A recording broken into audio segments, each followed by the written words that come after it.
Hey mental workers, you're listening to the Mental Work Podcast, your companion to early career psychology. I'm your host, Dr. Bronwyn Milkins. Now, imagine having to move across continents and in different roles in psychology while still trying to establish your career. Sounds pretty difficult, but that's what we'll be diving in today in our listener story. We'll be exploring the exciting and sometimes daunting journey of working in different healthcare systems, dealing with relocations, and embracing diverse experiences.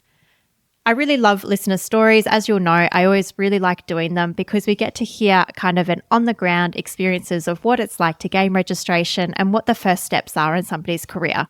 So here to join us today is our guest, Georgina Lennard. Hi, Georgina. Hi, Bronwyn. Thank you so much for having me. It's such a pleasure to have you on. Thank you so much for coming on to share your story. So, Georgina, could you please tell listeners who you are and what your non-psychology passion is? Sure. So I'm Georgina Lennard. I'm a clinical psychologist working in child and adolescent mental health. And my passion, I've got a couple of passions, I suppose, at the moment. I really enjoy sewing. I was recently given a sewing machine for my birthday. Yeah, I feel like it's a very nice, mindful hobby to have on the side of a relatively stressful job. Yeah. And since moving overseas, I've also been really enjoying doing lots of travel. So they're my main passions at the moment. Great. Yeah, I'm literally sitting next to my sewing machine and my overlocker. So that's in the same office here. So yes, also really into sewing. Where do you like to travel to? To be honest, anywhere and everywhere. Anywhere. I think so. I've been living in the UK with my husband since the start of last year. We've been trying to make the most of lots of opportunities to travel both within the UK to explore kind of our surroundings here, but equally to visit different countries in Europe that we might not have been to before. So I think our favourite places we've been to so far have been Italy and Norway. And we've got my sister visiting next week with her partner as well. And we're heading to Portugal. So that'll be really nice. Oh my gosh, that sounds amazing. Wow, I hope you have an amazing time. Yeah, it's a great excuse to get away. Totally. Is there like something to do in Portugal? Like is there, and I'm going to sound so ignorant because I don't know anything about Portugal, but do you do skiing in Portugal or do you go see museums in Portugal? What's the thing to do in Portugal? That's a great question. I've heard there's a very good cafe culture. So I think lots of sort of sitting in cute little cafes. They have really nice Portuguese custard tarts. So we're actually doing a cooking class while we're there, which would be good. Yeah, which would be nice. I think it's going to be quite warm. It should be sort of early 30s, which is much warmer than it's been in the UK. So looking forward to seeing some sun and being by the beach. That'll be really nice. You can get your vitamin D fix. Exactly. Yes. Yeah. So, Georgina, could you share with us what it was like to get your registration? So, my understanding is that you got your registration in Australia, right? Yes, that's right. Okay. So, what was that like for you? Which pathway did you take? So, I went through the clinical masters. So, I did my undergrad Bachelor of Psychology, then an honours year, and then went on to do the 2-year clinical masters and the 2-year registrar program.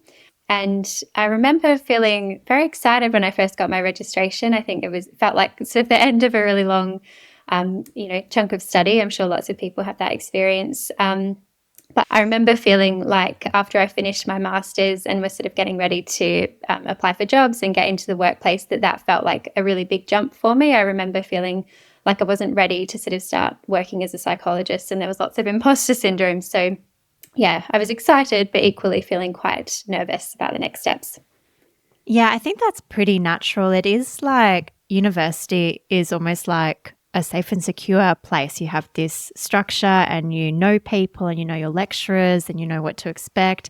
And then it's kind of like the Wild West when you're released into the workforce. Very much so, yes. Yeah. So what was your first job as a psychologist? So when I finished my master's, I remember thinking that I'd had really great placement experiences, but I remember feeling like I wanted more one-on-one experience and the opportunity to really hone my sort of one-on-one intervention skills. My first role out of university was in a private practice working with mainly sort of young adults and a few adolescents mixed in, but it was mainly a young adult population. And then I also, in that same year, took up a role in the public system as well, working in a children's hospital in an acute role, so working in the emergency department. So I did both of those roles part-time, and that felt like quite a good balance, like the opportunity to have that sort of longer-term work doing psychological interventions with people, but then also to dip my toes into sort of getting more skills in risk management, risk assessments, and being part of the public system as well. Yeah. And that was in Australia? Yes, it was in Australia. So I finished, I graduated and then stayed in that same city for a couple of years for my first jobs. Oh, awesome. And what was it like for you in those first jobs? Because the way you're saying it, it's kind of like, oh, yes, this was a good balance. But I'm just wondering if imposter syndrome crept in, whether there was difficult or maybe you found it really supportive of your skills. Yes, I mean, absolutely. There was imposter syndrome. I think Yeah. that there's always going to be a bit of that, to be honest. Yeah. But I remember I had incredibly supportive supervisors. I was fortunate to have supervision from two supervisors within that practice. And so I got the opportunity to kind of have different perspectives and to learn different ways of doing things from each of them. And I also had supervision in my public role as well. So I felt very well supported in terms of having Great. a lot more experienced clinicians around me. And in the private practice in particular, it was just a lovely team of colleagues. Like everyone was so friendly. I had some other registrars there with me at the time. So yeah, as much as there was certainly imposter syndrome and it did still feel like a very steep learning curve. And I do remember actually doing quite a bit of work outside of paid hours and that sort of thing to try and get on top of things. But yeah, it felt like it was a pretty good experience overall. Yeah, it sounds like you're really nurtured, which is like how it should be, really. It's like you're at the start of your career and you really need that support around you and to have a lovely set of colleagues who you can ask questions of and feel supported by. Yeah, I think especially in a private practice setting too, I think there's a risk, as you've talked about on your podcast, there's a real risk of being isolated and being kind of thrown in the deep end. So yeah, I was fortunate that wasn't my experience. So you mentioned that you stayed in Australia for a few years in those jobs. And Yes. then is what happened next you moved countries? No. So, Okay. yes and no. So Okay. I guess so since I met my husband, so we met in one city and then moved somewhere so that I could do my clinical masters. And then with both of our works, it's been mainly his job, but we've sort of travelled around a little bit. We've lived in a couple of different cities in Australia. So I did have, my first 2 years post-graduating, I was in one place and then we moved to another city. And so I had another job or another couple of jobs actually in that place. And then it was at the start of last year, 2023, that we relocated to the UK. Wow. And had you ever lived in a different country before? No, it was a first for both of us, so we didn't Wow. know what to expect. Yeah. Wow. Okay. Well, maybe the first thing is, could you take us through what it was like? I guess, like, I don't even know anything about the process. Like, do you transfer your registration over to the UK or did you have to gain more training in the UK? What was that like? Yeah, it's a great question, and it's something I'm really passionate about because I think that there's a lot of misconceptions about that process of going from Australia to the UK. I mean, lots of people talk about doing that for like holidays or working in a pub, but it's very doable to do it in a healthcare setting as well. For me, I had gained my clinical endorsement by that stage, and I'd been working for about 12 months as a clinical psychologist. And so in Australia, obviously, we have AHPRA and the Psychology Board of Australia, and the equivalent of that in the UK is something called the Health and Care Professions Council, or HCPC. And so on their website, they have really clear competencies for psychologists and for other healthcare professionals. And so I was sort of looking at they have the application process really clearly outlined on that website as well. And so basically I had to fill out a whole lot of forms and sort of different bits of paperwork to show how my training in Australia and my experience since qualifying met their standards for registration. That included things like getting lots of documentation from both my undergraduate university and my postgraduate university, and going into lots of details about the courses I'd done, learning outcomes, the types of assessments. Like it was a lot of information, and it certainly took time to compile. And then I also had to write sort of roughly a page doing like a professional experience summary for the different roles I'd held since graduating. And again, as part of that process, you're sort of looking at the competencies for a clinical psychologist in the UK and making sure that your Australian experience maps onto that. So that was the process. And then you pay, a nice hefty fee, as you do for lots of healthcare organisations. And then I think it took about 4 months until I was registered. So it does take time for them to go through and kind of compare everything. Wow. And is there much difference between the competencies of Australian clin psychs compared to UK clin psychs? Like, did you find the mapping was pretty, like, it was a lot of effort to get those transcripts and unit outlines and the learning outcomes, but did you find it was pretty easy to map it on? I think in general, yes. I think if I hadn't had experience post study, then perhaps it would have been more difficult, because I do think, and I'll probably get into this, like the differences between the training and healthcare systems in the UK and Australia. I do think the UK system maybe is a little bit more, I don't know if it's more rigorous or just a bit more in depth. And so I felt like I did need to draw on some of my experience post qualifying as a clinical psychologist in order to be able to demonstrate some of the competencies. Yeah. Okay. Well, maybe I can ask you before we get into the similarities and differences, just about how you felt about moving. Because, you know, like you're still early in your career, you're moving a country, you've never lived in a different country before, you're in a new place, working in a different health system. How did that feel for you? Yeah, again, it's a good question. I think, like I was saying before, I've moved around. I had moved around a little bit in Australia before we made the jump to the UK. So I guess in some ways I was sort of used to relocating and kind of, you know, leaving one job, starting another. But when the opportunity came up for us to move to the UK for my husband's work, it was so exciting. I think we were both cool. We kind of just jumped at it, to be honest. I think we were living in, you know, we had some lovely friends around us and we were both in good jobs where we were. But I think we both had this sort of mindset of like, this is an opportunity that doesn't come up very often. And yeah, we've always loved traveling and things like that. We'd never really thought about living overseas, but yeah, when the opportunity came up, we thought, absolutely, why wouldn't we do that? So we were quite excited. Yeah, that's amazing. And I guess like settling into the new country, like what was that like? Did you have a bit of culture shock? I think because we were so excited about it, it felt like everything was sort of very novel. We arrived in the middle of winter, and it was New Year's Day actually. So like arriving in London, there was lots of, you know, ice on the roads, and it just felt very like, felt very surreal is probably the best way to describe it. Like we kind of couldn't believe we were here. But I think once you start sort of getting into the day-to-day life, and then equally like starting in work, you do start to notice some sort of subtle differences between the cultures, because obviously they're similar, but there's definitely nuances. So I wouldn't say we experienced culture shock, but it was certainly an adjustment, but an exciting one. So it was a welcomed adjustment, I guess. Yeah. And so what was your first role in the UK? Like where did you go into?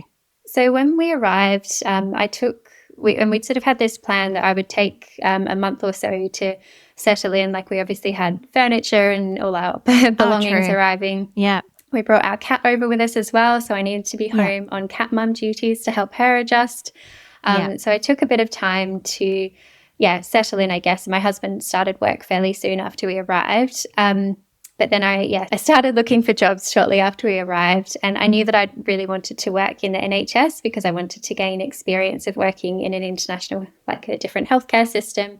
And so I was looking for NHS roles, and the role that I'd been doing in Australia before moving over, well, one of those roles, I was working in a school, and I knew that I'd really enjoyed continuing to work with a child and adolescent population. So I was looking for NHS roles in like a CAMS team.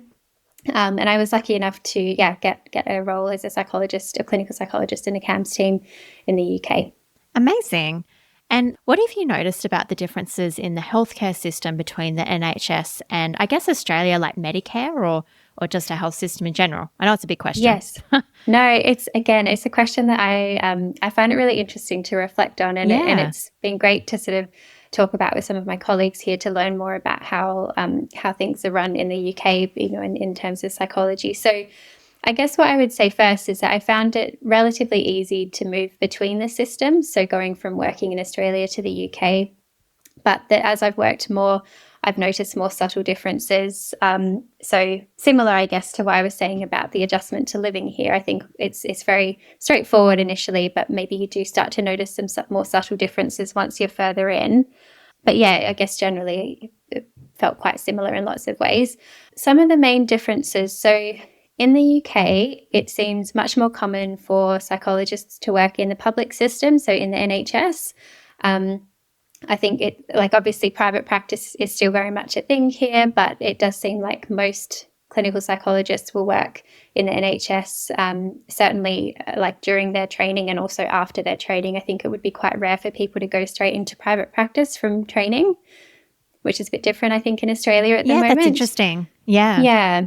And I think with that, that's helped by the fact that there seem to be a lot more public jobs available here. So there's no shortage of jobs as a psychologist in the NHS. So it's much easier to find work if you want to work in the public system. Whereas in Australia, my experience was that there's less of those positions, particularly if you want like a psychology-specific role.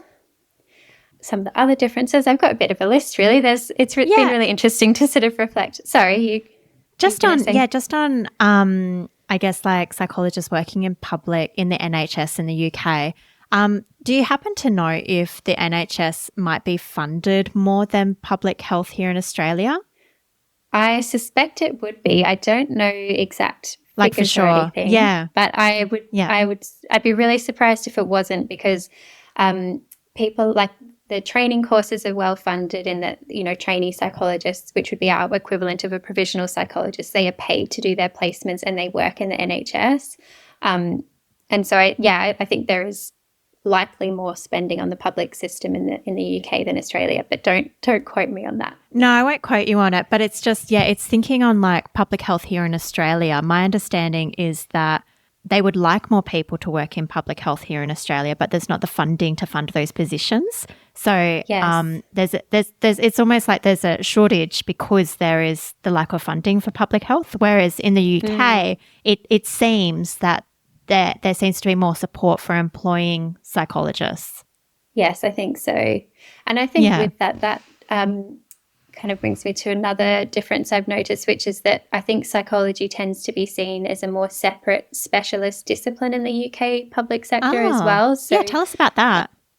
So what I've noticed is that a lot of the jobs are advertised as psychology jobs. So it might be a job position for a forensic psychologist or for a clinical psychologist, rather than jobs advertised for like an allied health clinician or a mental health clinician, which seems to be the more common model in Australia at the moment, where you might be competing for a job with like a social worker or an OT, like it's a more generalist job description. So I think that, I guess my observation has been that the jobs then that you do as a psychologist in the UK seem to involve a bit more psychology. They just seem a bit more specific to like your training, and it has a focus on you as a psychologist rather than as a mental health clinician, if that makes sense.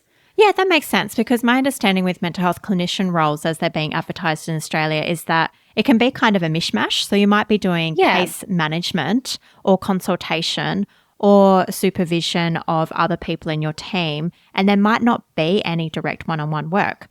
Whereas it sounds like you're saying that for a psychologist position, there is more of an emphasis on client-facing work. Absolutely. Like in my CAMS team, for example, so my role does involve, one-on-one client work. It also involves some supervision as well. But the psychologists are we get referrals coming to us from other people in the team, and then we have a waiting list that we manage, and then we pick up, we take it in turns at picking up young people to work with to then do a one-on-one intervention with. So it does feel like there's less sort of case management.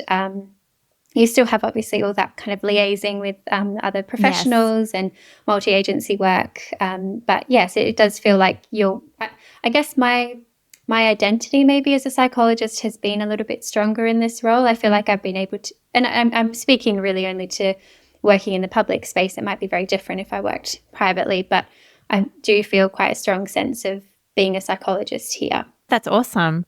Are there any other differences or similarities that you've noticed? Yes, I would say just on if we're thinking about work conditions, so the registration fees here are cheaper than going through registration fees in Australia. And you also get more annual leave. Again, I'm talking purely on a public system basis, but I get— How much do you get? Roughly, it's about 27 days. So, and then it's obviously pro rata. So I think it works out to be about just over 5 weeks of annual leave. So it feels like a nice amount. It's not a huge difference to Australia, but it's, just that little bit extra. Another thing I would say, and probably this is one of the main differences I've noticed about the healthcare system here, is that there's more opportunities to do psychology work as a non-psychologist. So they have a few different roles here, like, for example, a psychology assistant or a CBT therapist or a children's wellbeing practitioner. And these are all positions where there's a qualification attached to some of them. So, for example, to become a CBT therapist or a children's wellbeing practitioner, you do a course and you're able to deliver certain types of psychological therapy. It's obviously heavily supervised and regulated. But I think because there's more roles that are able to do psychological work, it means that we're able to meet more of the population, like more of the demand, I guess, for psychological intervention. And it's structured in a way that, a CBT therapist would be working within their scope of practice with someone who needs that type of treatment, and they can work with sort of a manualized therapy, for example, and perhaps someone who needs a more individualized or complex, has more complex needs, they might see a clinical psychologist. But it just means that the needs of the public can be met in a different way. And I think in Australia at the moment, and I did notice in the recent budget, there was talk about bringing out a psychology assistant role, which is really interesting. Yeah, I saw that. I was going to ask you about that. Yeah, I think it sounds like they're hoping to model that off the UK system, which I think wouldn't be a bad thing. I think it's just about making sure that there's the kind of training and supervision in place. But I guess, like, if it's helpful to give an example, in part of my role, I work with young people with eating disorders, and I had a psychology assistant working, like, who I was supervising, and she was able to do things like deliver manualized treatments like CBT-T, so CBT-10. She would often join initial assessments and help in terms of the admin. So she would write up the clinical notes. She would write up the appointment letters. She would help with things like screening calls. So when we get referrals coming in, we usually do like a 5 to 10 minute screening call first, just to tease out and make sure that they are appropriate for that next step of an assessment. So it just sort of means that some of those tasks that, of course, psychologists can do, but it just means that they can be done by someone else, which frees up our time to then work with more people who might need more intensive support, if that makes sense. That makes sense. It sounds like it's a really helpful position. Absolutely. It's been a really helpful position for me. Like, I've definitely noticed the benefits from it, both professionally and personally. And I think for the team, it makes a big difference as well. So I think it'd be great if Australia moved in that direction. No, that's really good to hear, because I also saw the mention or maybe reference to psychology assistants in the budget, and I just didn't know what they were. And I noticed some other people's reactions were a bit maybe say like hesitant or a bit fearful. And so it's really good to hear from you about what do they actually do, because I was like, I don't get it. But no, hearing from you, it sounds like it's quite a helpful role. I think, yes. I mean, I think the hesitation is understandable if it's not something we're used to, but I think it's just about making sure that there's really clear boundaries in place and really like good support, frequent supervision. Everything is sort of signed off by someone with more experience. Like, it's just about how the role is set up, I think. So, yeah. Yeah.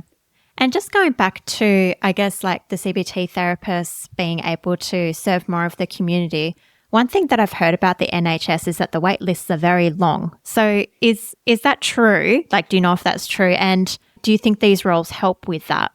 Yes, I think I'm not aware. I can't remember the name of the exact document, but there was like a review that took place, I think it was around 2010, that was looking into how to meet the needs of the psychological needs of the population, and it was around trying to sort of improve access times and that sort of thing. So I think, yes, waiting lists are still long. I know in our service at the moment it's maybe an average of 3 months to be able to start seeing one of the clinical psychologists in the team. But equally, I think it's better than it has been. And I'm not sure about other services like adult services, for example, but I think my understanding is that it's at least a little bit better than it was. Yeah, that doesn't sound too bad, actually. Like, it's not great. Like, it'd be ideal if people could access the help they need when they need it. But in what I've heard is like wait list of like a year or more sort of thing. So to me, that sounds pretty all right. Yeah, I think, and it probably, I suppose it's very dynamic as well, isn't it? Like you might get an influx of referrals at a particular time of year or like post-COVID. So I think, 3 months is probably on the better end of what the waitlist has been in our team. But Yeah. it's not too Yeah. bad. And is there any other difference between the healthcare systems that you wanted to make us aware of? I guess one other thing I would just mention is that in the UK and in the NHS anyway, you're able to provide supervision to more junior members of staff without a formal qualification. So they do have qualifications in supervision, but it's very different to Australia. Obviously, in Australia, we need to do like the staff approved courses to become a supervisor. Whereas here, I think there is some emphasis on actually supervision skills as part of the postgraduate training to become a clinical psychologist. And so you're able to supervise, for example, like an assistant psychologist, or at the moment I supervise a psychologist who she graduated from her DClin psych last year. So there is an emphasis on kind of starting supervision earlier without necessarily needing a formal qualification in that.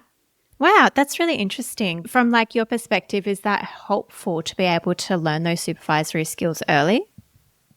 I think in some ways, yes. I think it sort of needs to be balanced. And I guess I think there is lots of thinking about where someone is at in their career as well, like making sure that you're supervising someone who is at an appropriate level, like in terms of them being maybe junior enough. So I think, it's helpful as well, I guess, in terms of efficiency, like it frees up the more senior clinical psychologists in the team to then not have to supervise everyone. But I guess there can be downsides as well if you sort of feel like it's like it could cause more imposter syndrome, for example, like if you feel like you don't know what you're doing, it's just another aspect of, this is another thing to learn. So but my experience has been there's been a bit of that for sure, but it's been refreshing sort of skill set to try and learn. And I mean, sometimes, talking about the imposter syndrome, sometimes it can be helpful with that if you are telling or teaching somebody the things you have learned, and you can reinforce to you like, hey, I actually do know things that I can teach to other people. Completely. Yes. I think there's something really validating about that. Definitely. Yeah.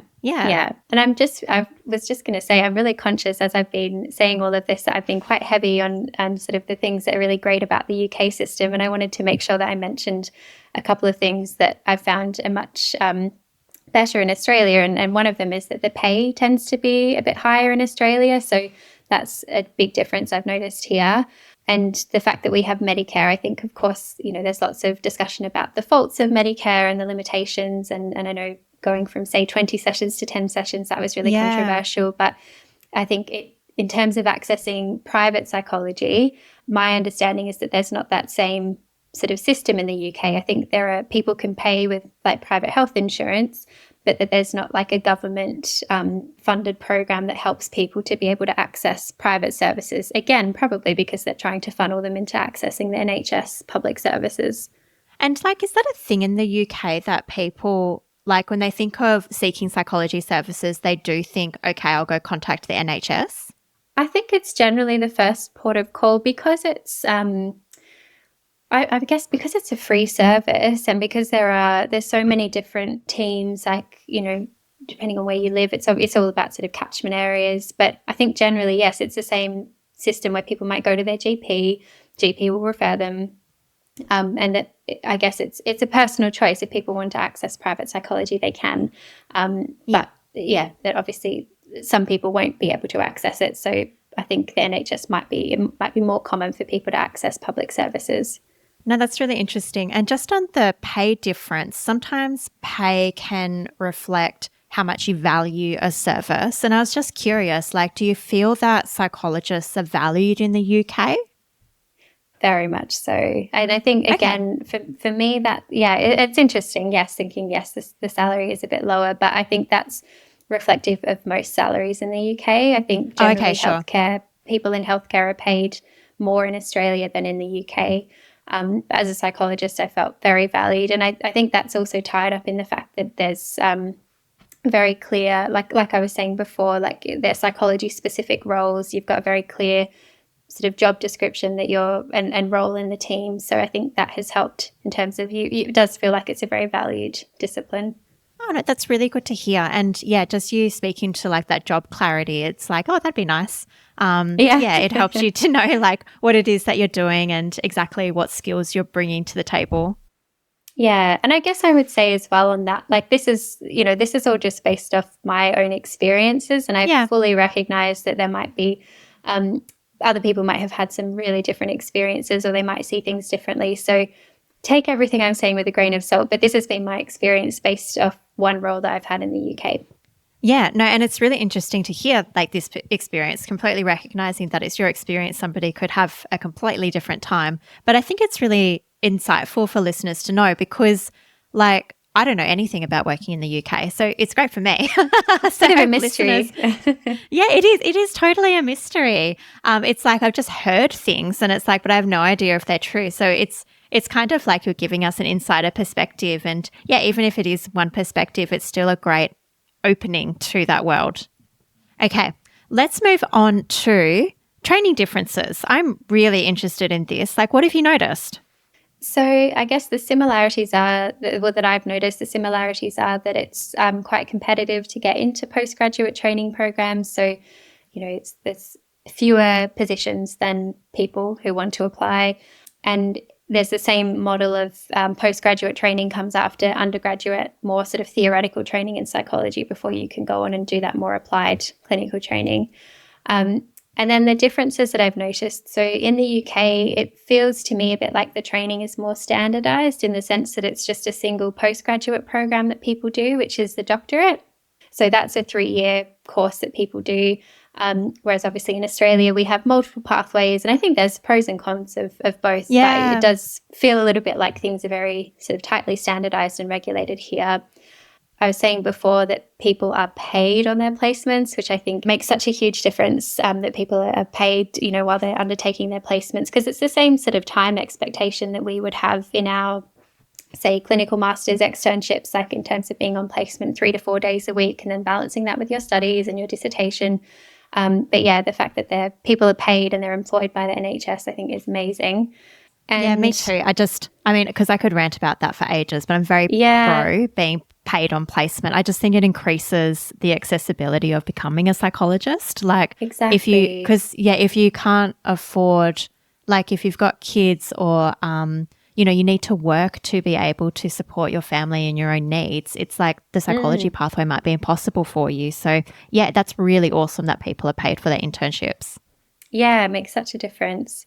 And I think in terms of the courses themselves, some of the differences I've noticed are that there does seem to be an emphasis on developing supervisor competencies, as I said before, and also leadership competencies. So I think psychologists can quite commonly tend to take on leadership roles in multidisciplinary teams. And so I think the training program, the doctorate does it has a bit of an emphasis on helping people develop some of those skills. Obviously, you then hone them with lots of experience, but that is explicitly taught in those programs.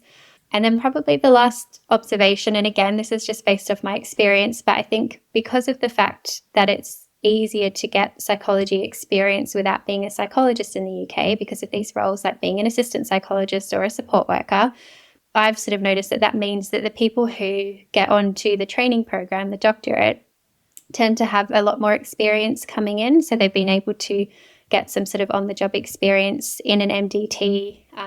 They may be a little bit familiar actually even with some psychological interventions themselves before they start that training program. So I think, again, it's a shame that in Australia it's so hard at the moment to get that experience before you start your postgrad study, because you kind of come in almost not even knowing if it's work that actually you're going to enjoy doing. So yeah.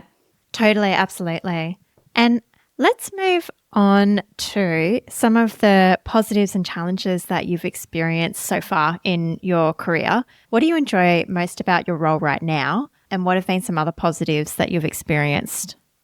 So I guess in my current role, I feel really lucky to be in such an amazing team. So I've got some really lovely colleagues, and I think it's been so nice to meet lots of really friendly, passionate people, both in my immediate team, but also in the broader psychology team in the area that I work in. So I really enjoyed that aspect. And And I quite like the diversity of my role as well. So I spend, I work 4 days a week at the moment. I've got 2 days where I'm in what's called kind of a core CAMS team.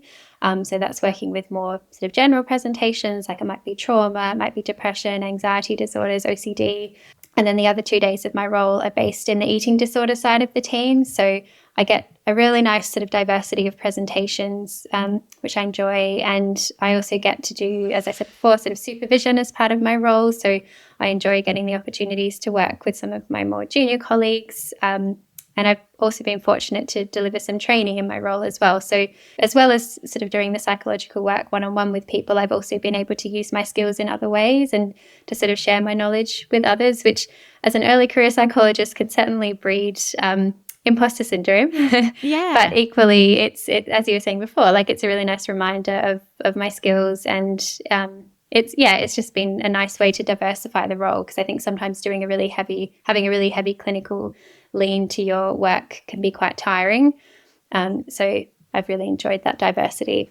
Yeah, no, and we've talked about that on the podcast as well, that idea that to prevent burnout, diversifying the kinds of work that you do can really help with that. And it really sounds like that it has helped, I guess, with your enjoyment and, reducing that risk of burnout. Definitely. I'm so glad that you're in a nourishing, supportive environment. It is wonderful. So tell us about any challenges that you faced. Yeah, I guess I might extend this to thinking more broadly about what it's been like moving around and sort of having different jobs over the years, if that's okay. Yeah, because I suppose since graduating, I don't know if I could count how many roles I've had, but essentially I've probably not been in a role longer than 2 years because of the relocations. And so the main challenge that I've noticed with that is this idea of the balance of depth of experience versus breadth of experience. So I think the fact that I've been able to work across lots of different roles in these first 5-6 years of my career has been great, in the sense of getting to learn about different systems, learning about the role of psychology and of a psychologist in different settings as well. But what it's meant is that it's been hard for me to get that sort of depth of experience that comes when you stay in a role, for a number of years, and you might be able to sort of move up a bit or just, get your head around things a bit more. I think, thinking about that sort of depth versus breadth of experience, sometimes that has led to experiencing imposter syndrome, where, even though I might be able to say objectively, yes, I know I've worked as a psychologist now for 5 years, if I've only been in a certain role for 1 year, I can still very much feel like, oh gosh, I don't know what I'm doing on some days. And so it can make you feel that sort of self-doubt, even though you do know that over time, like, you have had that experience. So that's been, challenging at times.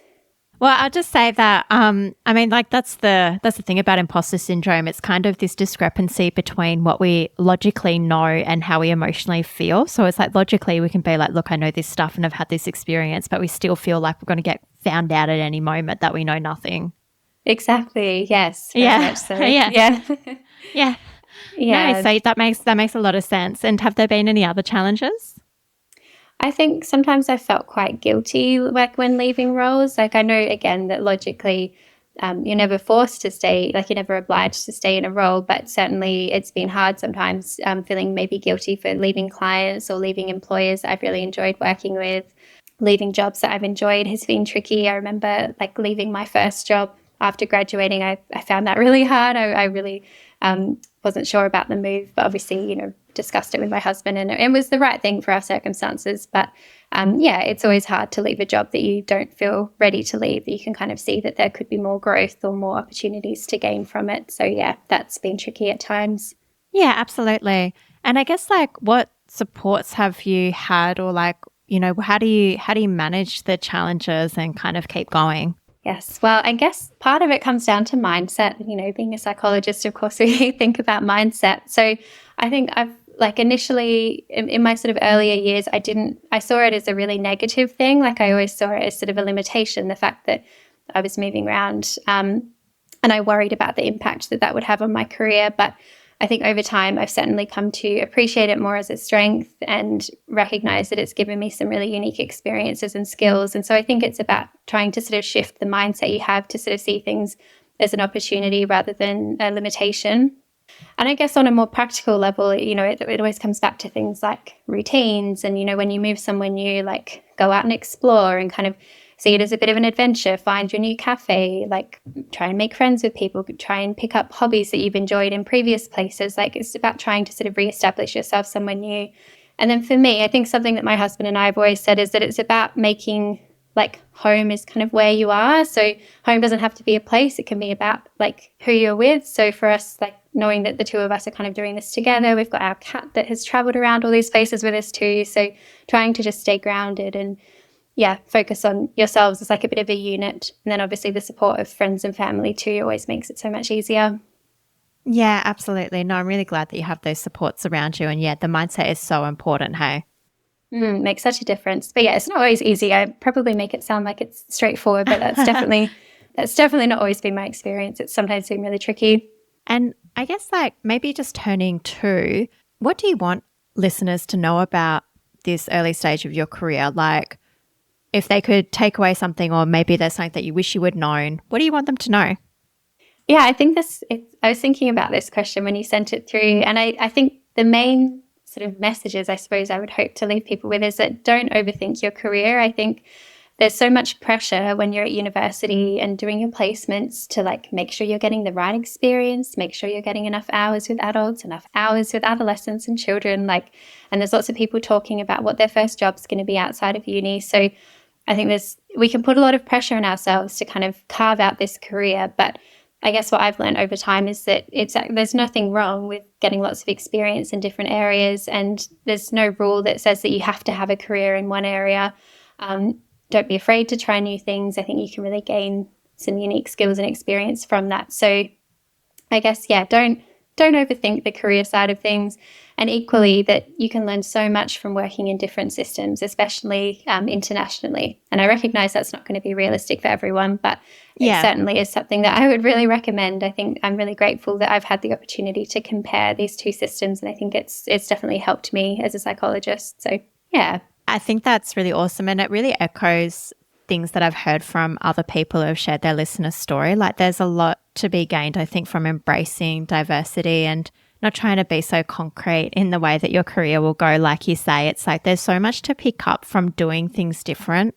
Yeah, and I think as well, like, I'm in my early 30s. I've got so many years to practice and to figure out what I want to do. Like, and, if I do want to stay in the one job for a bit, maybe I'll do that one day. I mean, I hope I will. I definitely do want a bit more stability at some point. So, but there's so much time. I think there's no rush to sort of figure it all out. So I agree. And, I hear that from people sometimes, and they're like, oh, maybe I should stop chopping and changing. But it's like, look, if something's not working out for you and you could see that something else might offer different skills or opportunities, I say go for it.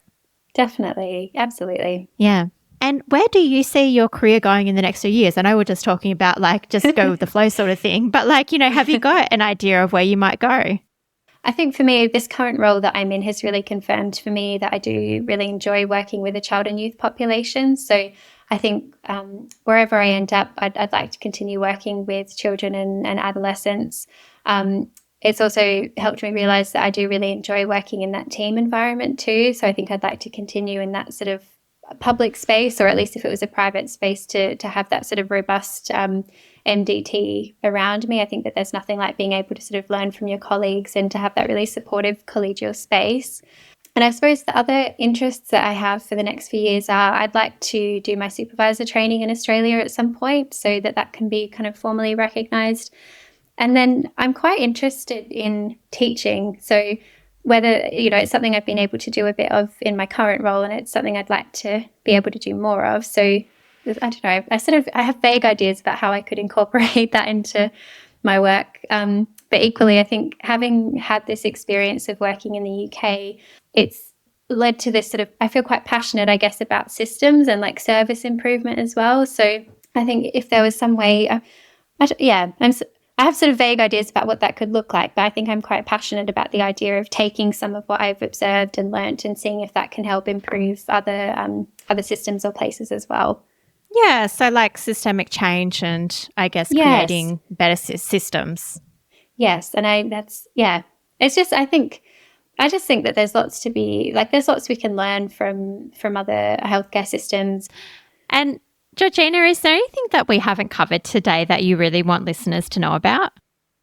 I think if I can just say that it is very doable to transfer your registration and work in the UK. So I think sometimes I see on like Facebook forums people putting out the idea. Yeah, people are like, oh, I really want to go to the UK. And then you get people writing on like, don't do it. You know, you need a doctorate. You won't be able to.